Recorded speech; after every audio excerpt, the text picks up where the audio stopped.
Hello everybody and welcome to another video from Old Frames Gaming. This video is going to take a look at round 2 from our most recent event at Dragon's Den where we played Premodern. This round is going to feature David on Survival Opposition versus Shane on Elves. Let's take a look at the deck list.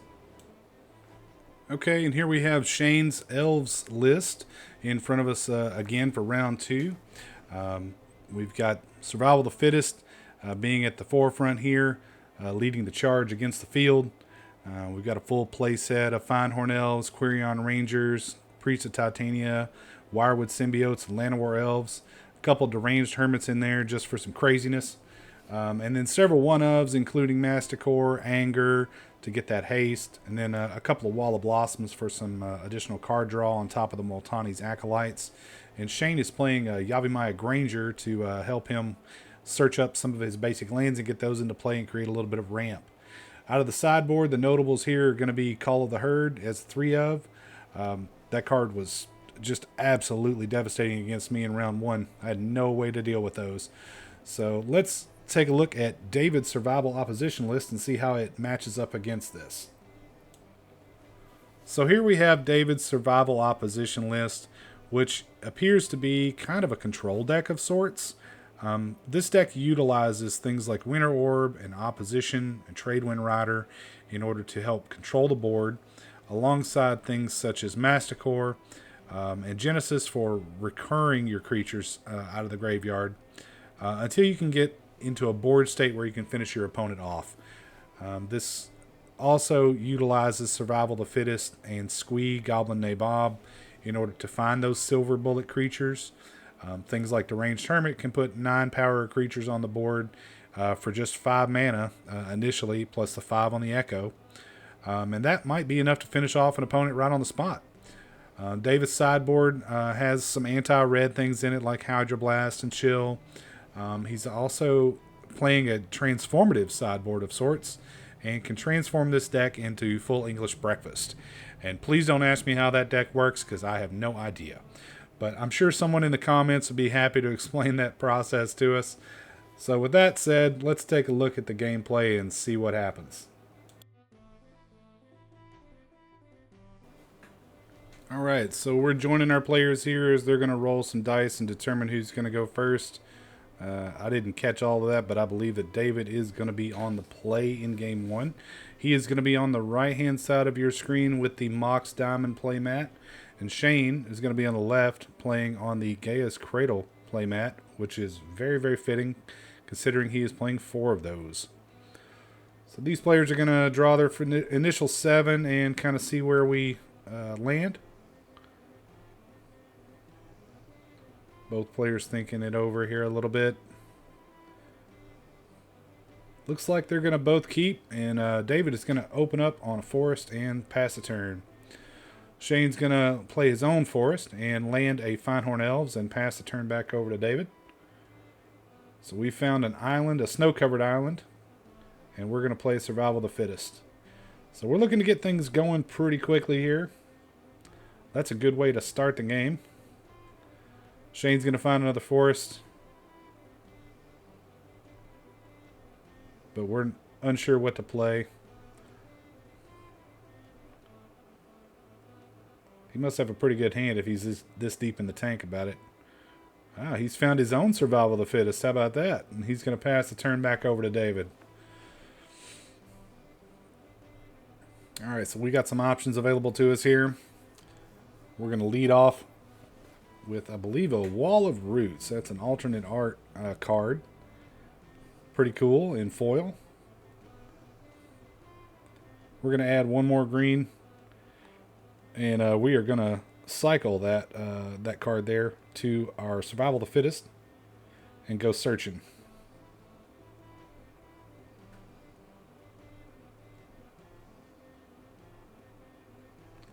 David's found a Squee Goblin Nabob, which is going to be a good one because that thing's going to trigger every turn and return right back to his hand. So it's just going to give him a repeatable pitch target in order to keep finding creatures to help him out in whatever spot he's in. He's got answers for about everything. So on the end of the turn, Shane's going to cycle his own Wall of Blossoms and go looking for his own Squee.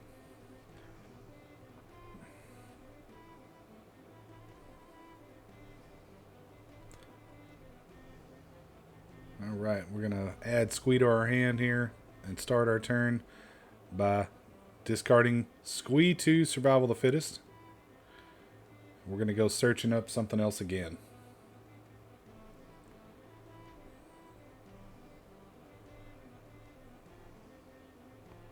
Shane's got lots of options too.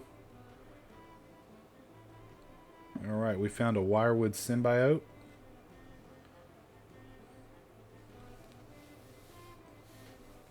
There's so many of these untapping, return to your hand kind of creatures in the Elves deck, it's difficult for me to keep them all straight.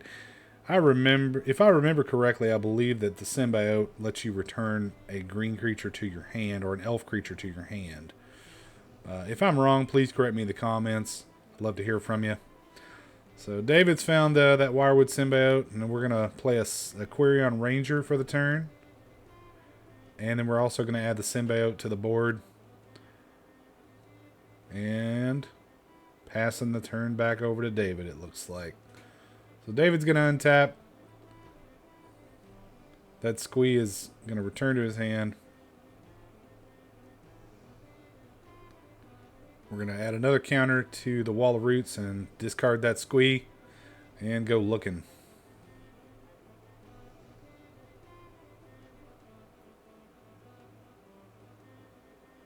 He's staring awfully hard at that other Wall of Roots there on the bottom of that deck. That's going to stop Shane's team for the moment.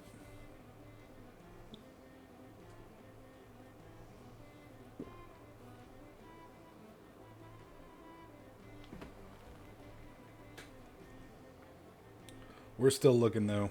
We're a little bit undecided on what we want to do here.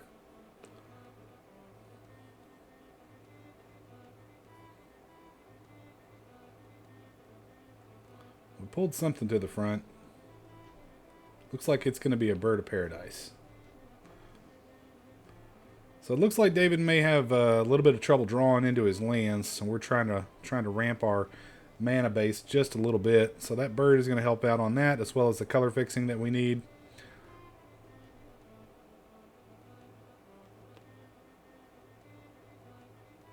So he's going to go ahead and play that bird and pass the turn back on over to Shane. Shane untaps and draws for the turn. Squee is would have triggered, but we missed that trigger this turn, so I guess it's going to stay in the graveyard. So here we go with 4 mana. I'm sorry. Oh no, we are going to add 4 mana. 5 for Deranged Hermit. So we utilized our Quirion Ranger there, and it looks like maybe our Symbiote too. So now we're going to get 9 power creatures into play with Echo. For those not familiar with Echo, it just means you have to pay the Echo cost on the upkeep following that particular permanent coming into play. So in this case, it's 2 green and 3 colorless mana. So a total of 10 mana invested for 9 power of attack and defense. Shane's going to go ahead and chuck an Anger into the graveyard and go find a Yavimaya Granger. And he's going to add that to his hand as David shuffles up there.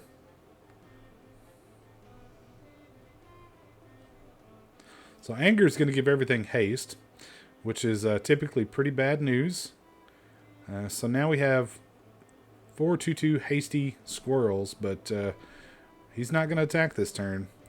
So David's going to opt to discard Collar of the Claw. And he's going to go looking for something else.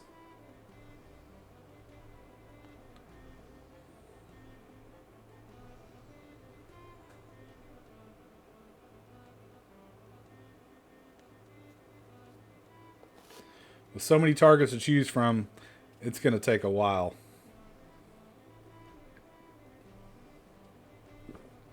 We found a Masticore.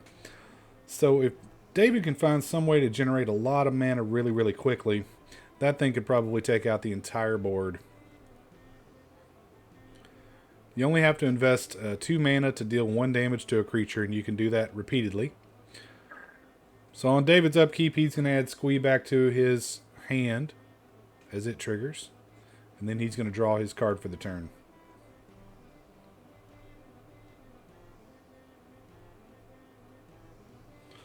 We've managed to find a City of Brass, which is also going to help us fix our colors at the expense of 1 life per use.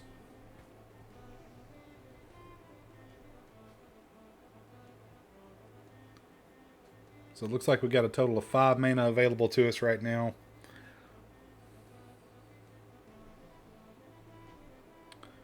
David's going to opt to cycle Squee again to that Survival of the Fittest, and he's going to go looking for another creature. We have found a Basking Rootwalla, which is pretty cool. He can opt to discard that to the Survival of the Fittest, but due to the Madness cost being 0, he can put it directly into play and still get that trigger or that activated ability off of Survival of the Fittest. And it looks like we're going to do that one more time. So we're getting some blockers in play, and that's good.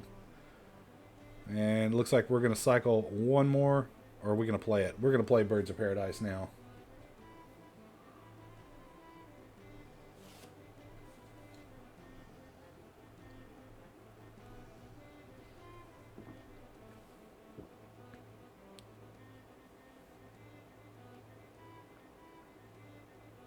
All right, and David passes the turn back.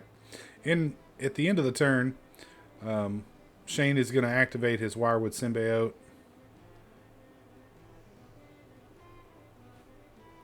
And he's going to cycle Multani's Acolyte to the Survival of the Fittest.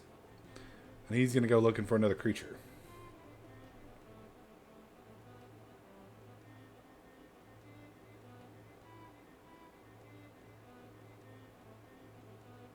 We've found a Priest of Titania. So that is going to add an obscene amount of mana to his mana pool. That's going to give him 1 green for every elf on the battlefield, which is currently at 2. But will be at 3 with the Priest in play. And if David adds any elves to the board, that's going to increase our count there as well, because it is counting both sides of the battlefield, not just your own. Alright, so there's a Yavimaya Granger. We're going to go looking for a land. This would probably be a good spot for him to find a mountain.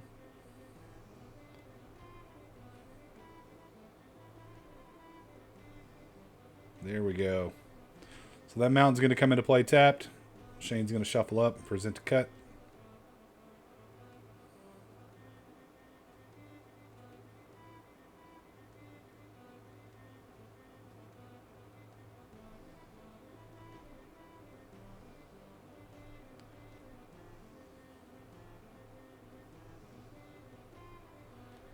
I don't see Deranged Hermit out there any longer, so I think that we let that one go. I don't believe that we paid... Oh, I'm sorry. We returned it to our hand with Wirewood Symbiote. That's what we did. That was good. That was a good move. Since they're all haste anyway, I guess it doesn't really matter all that much. Alright, so we're going to turn the Ranger upside down to show that it's been used for the turn, because it is an ability you can only do one time. So we'll add our second mana, and then Priest of Titania is going to join the rest of the board.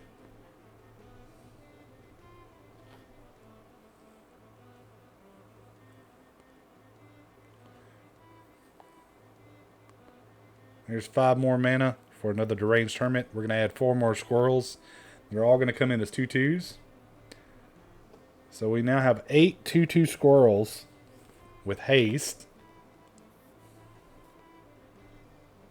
And this board is almost out of control, because we can just return that thing again with that symbiote and play it again next turn. Unbelievable board presence here.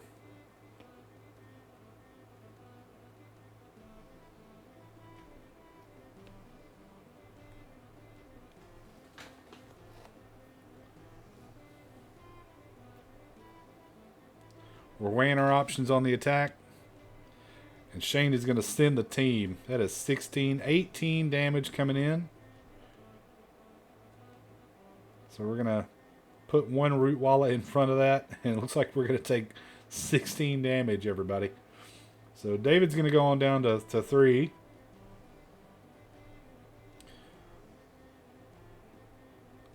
And Shane is going to pass the turn. So David's going to return Squee to his hand and untap the rest of his guys and draw. Looking pretty bleak right here if I were on David's side of the table.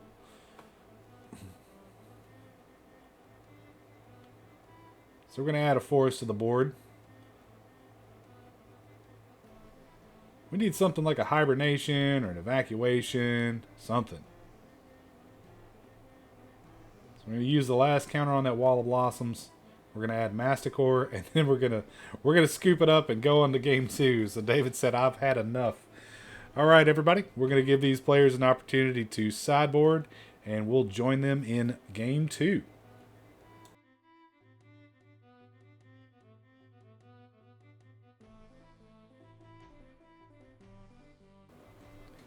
And these players have shuffled up after sideboarding. David is going to be on the play after Shane won game 1. We're taking a look at our initial 7 here, and it looks like everybody is going to be ready to keep. And David is going to lead off here. He opens on City of Brass into Birds of Paradise and goes to 19, passing the turn back over to Shane. Shane's going to open up on a Forest and a Llanowar Elf. So both these players looking to ramp just a little bit or fix their colors. More so David, I guess.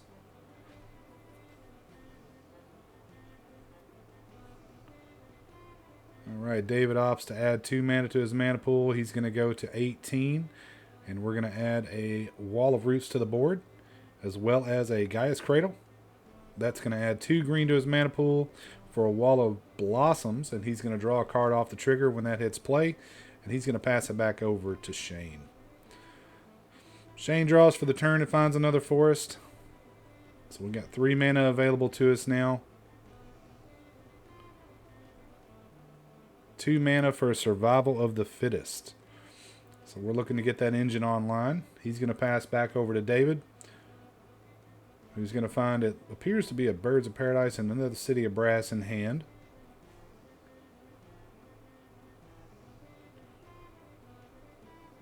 We're going to play another City of Brass. What's the play, David? What are we going to do here? You're in a pretty good spot. That Cradle's going to add 3 green to our mana pool. So what's our option here?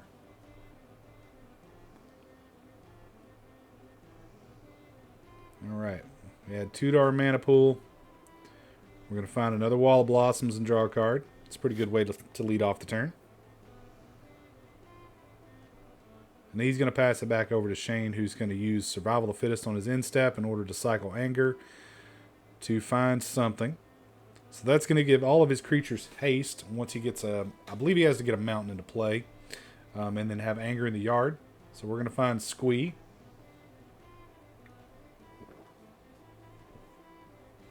My guess is that Squee is not going to stay in hand very long.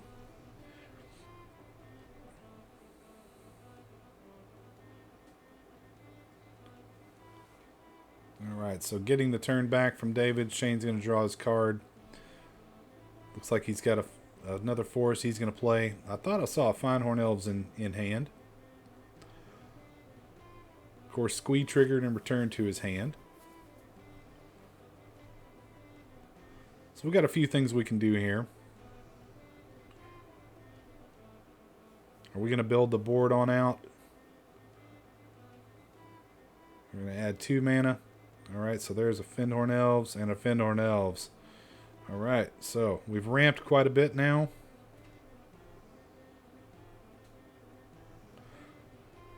For those of you all keeping track at home, that's 6 total mana now added to the board next turn. 7 if he finds another land. Or even more if he finds a Cradle. So he passes the turn back over to David, who draws a card and gives it a look.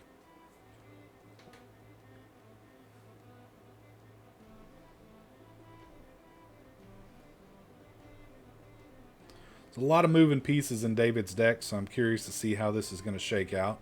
Especially with that transformative sideboard. Going into Feb, again, a deck that I really don't understand how to play. I just understand that Curse Totem, if they're unable to remove it, pretty well stops about anything they can do. But nonetheless, David has found Tradewind Riders. This is a all-star from the set Tempest from 1997. If I'm wrong, please correct me in the comments. But pretty cool card. I don't know that it's gained much traction in this format yet, outside of people just wanting to play it to make it good. And that's okay too. Sometimes this format is just about playing the cards that we like, not necessarily what's the best. But I think one would have a hard time arguing this deck that David is playing is not one of the better decks to play in the format.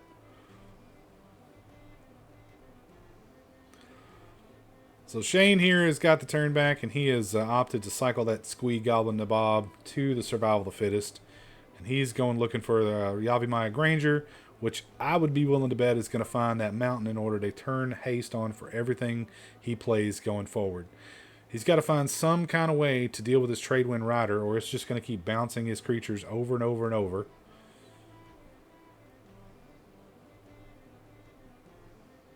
Alright, so we're going to draw for the turn. We found a Wooded Foothills, which we're going to crack to go find a mountain, I am almost certain.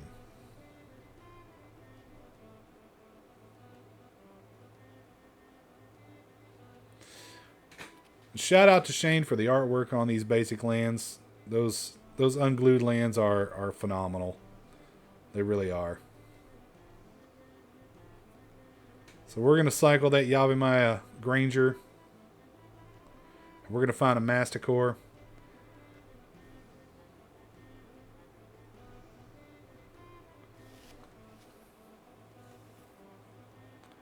Masticore presents some problems.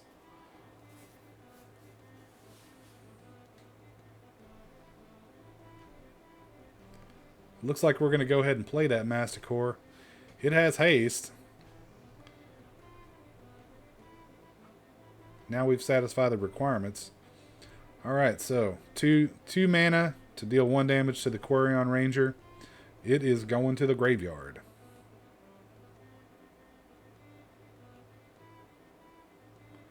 He's going to pass the turn back over to David. So now Tradewind Rider is live. And you can see that he set aside the 2 Wall of Blossoms in order to use that for the activation. He finds a Yavimaya Coast and adds it to the board.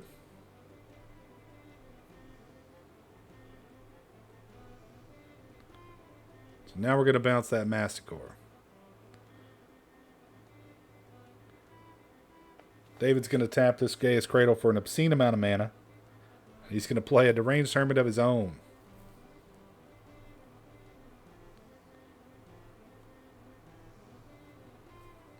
Here come those squirrels, everybody.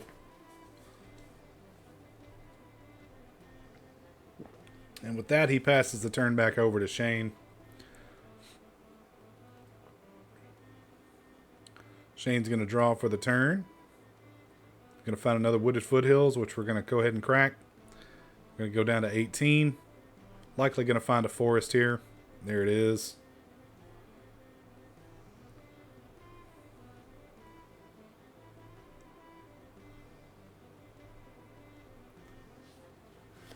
So now we're kind of under a little bit of pressure because David can just bounce that Masticore every turn unless he can somehow find and generate enough mana to deal it enough damage to get it off the board as soon as he can land that Masticore.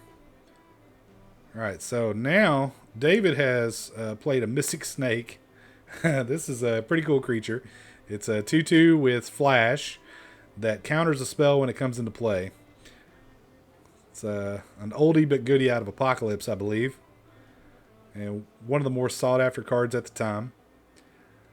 So in response, Shane has found a Call of the Herd, and he has added an elephant token to the board in retaliation for countering that Masticore. So, and he's going to pass the turn back over to David. Gotta love Mystic Snake.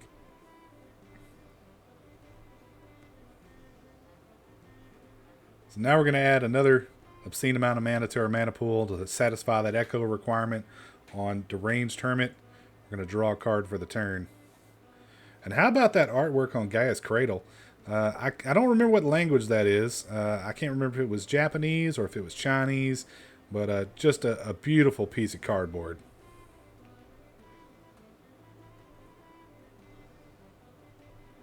So now we're going to activate our Tradewind Rider. What are we going to bounce? Well, in response, Shane has opted to cycle his Squee Goblin Nabob to his Survival of the Fittest.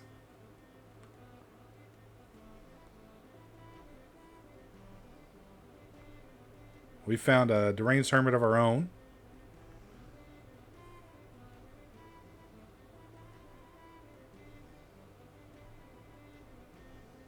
David's going to shuffle it up for Shane.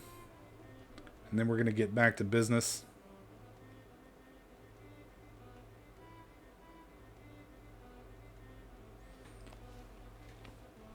David's going to come across with 5 2/2s. We're going to block the snake, take 8, and I believe we're going to go to 10.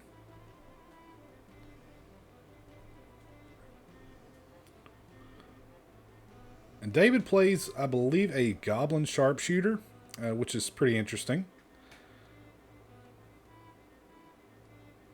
Another one of those toolbox type creatures that kind of helps out in certain situations. So Shane's gonna go ahead and play his own Deranged Hermit. It's gonna drag 4 squirrels into play with him. Now his squirrels have haste, and they're all 2/2s as well.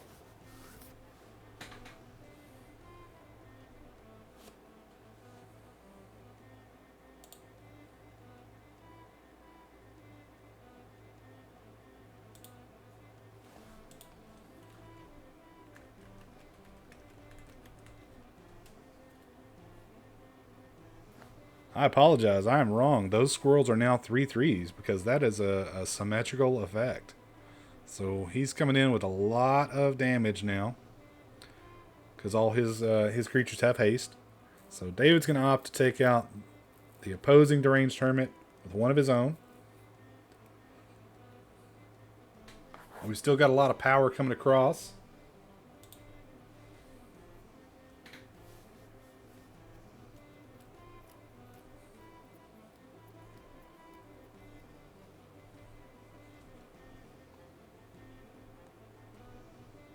Looks like we might throw a wall of roots in front of that elephant token there.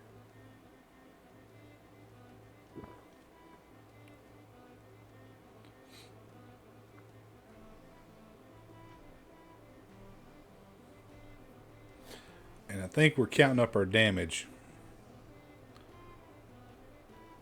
So it looks like David's going to take enough that he's going to go down to 3. So I think he took 12 there on that swing.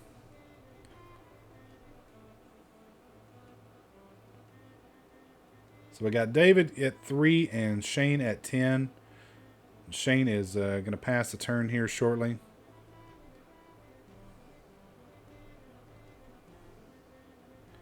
Looks like combat is over. Deranged Hermit on both sides has met its end. So those squirrels are just going to be 1/1s now. Shane passes the turn, and David untaps. So we found our 3rd City of Brass for the game, which is not super duper helpful at this point. So now we're going to start utilizing Goblin Sharpshooter to take out all these 1/1s. Because every time a creature goes to the graveyard, it untaps. So we're going to shoot down all those elves, and then we're going to bounce that elephant token with Tradewind Rider and swing in for 4. Just going to put Shane on 6. And then we're going to go ahead and finish off all those squirrel tokens on his side of the board as well. David passes the turn back over to Shane. So Shane untaps, finds a forest, and it looks like we are throwing in the towel, everybody. So we're going to give these players another opportunity to sideboard up, and then we will move on into game 3, and we'll see you there.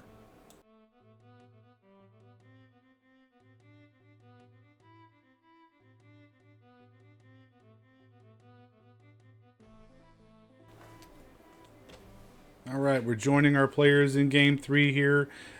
Shane has kept 6 cards after having a mulligan down to 6. He has opened up on a Findhorn Elves and passed the turn to David, who has played a forest and quickly passed the turn back. Shane is going to lead off on a Call of the Herd to start turn 2. So he's going to start with a 3/3 elephant token and pass the turn back over to David, who finds a Yavimaya Coast and then a Survival of the Fittest. So Shane looks like he's probably on the aggro or the beatdown plan here. He has found a forest, it looks like. No, we're not going to play that just yet. We're going to play a Cradle. That's much more mana efficient. So we're going to add Multani's Acolyte to the board here and draw a card. 3 more mana for Yavimaya Granger, which is probably going to find our mountain, because eventually we're going to want to lead into anger, giving everything haste. There it is. That gorgeous unglued mountain. So Shane's going to shuffle up and present a cut, and then he's going to come across into the red zone for 4 damage. Just going to take David down to 16. He's going to pass a turn. So David's going to untap and draw a card for the turn. So we got to do something because we can't keep taking 4 a turn. So we're going to go ahead and cycle our Squee to our Survival of the Fittest. We're going to find a Basking Root Wallow, which we're also going to cycle to it. But we're going to play it for 0 because the Madness cost allows us to go ahead and just put it into play for nothing. So that's going to give us at least a chump blocker for a turn. Kind of hold everything back. So we're searching yet again for something else. What's it going to be? David checking his hand again to make sure he's not looking for something that's not already there.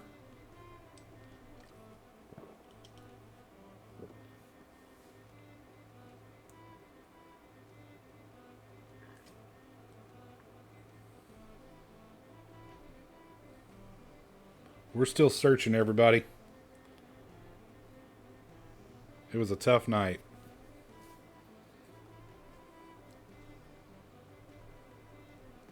Maybe we sideboarded it out.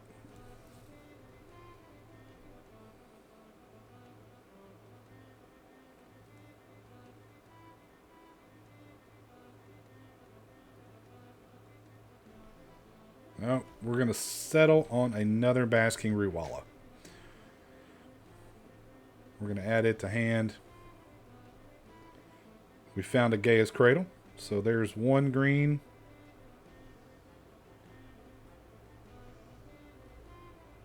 We're going to go ahead and play the Basking Root Wallow.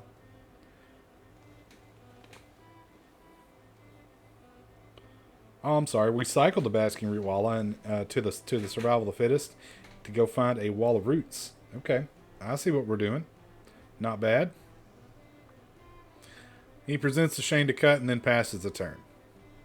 All right, so Shane's going to draw for the turn. Looks like we have stumbled across a Masticore at some point. So here's 4 mana.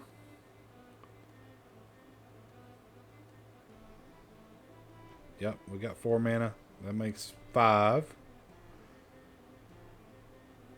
We may have found a Deranged Hermit. That's 9 total mana. Alright, so we spent 4 of it. I'm not quite sure what we did there. We added a bunch of mana to our mana pool. We didn't have Echo to pay for anything other than Multani's Acolyte. So maybe that's what it was. Oh, we had the Multani Acolyte and the Granger. That's my mistake. Alright, so we pay the Echo cost on everything, and then we played a Masticore for the turn. So that's what we were doing. Alright, we got some creatures in the red zone here.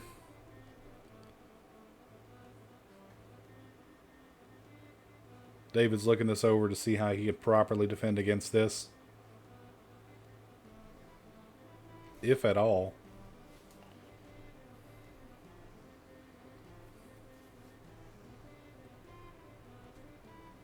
Okay, we're going to put a Root Wallow in front of the Acolyte. Those guys will trade. So David looks like he's going to go to 10.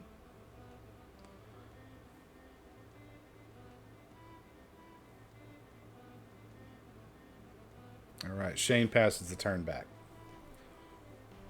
So on the upkeep, squeeze going to trigger. We return that to hand.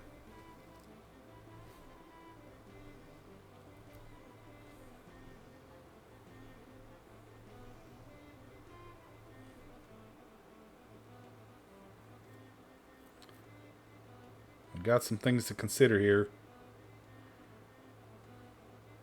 as that window is closing. All right, so we managed to find a city of brass.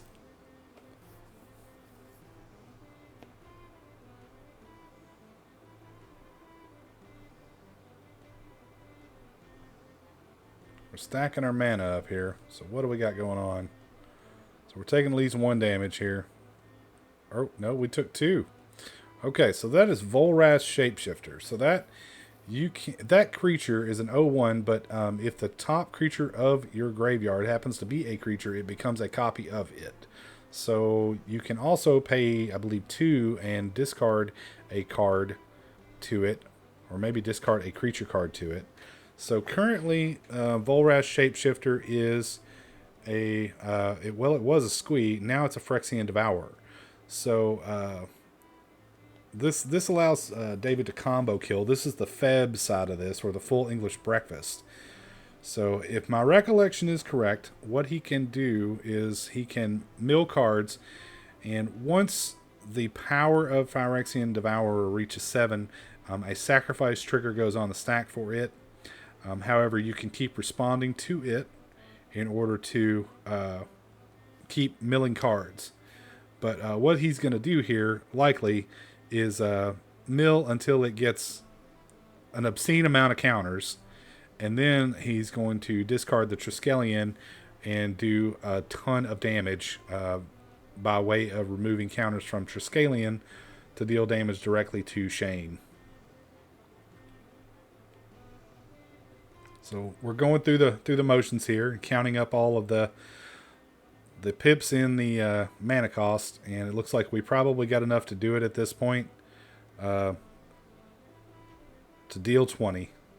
All right, so that's going to end the game, everybody. So pretty interesting getting a look at a deck that we don't see all too often.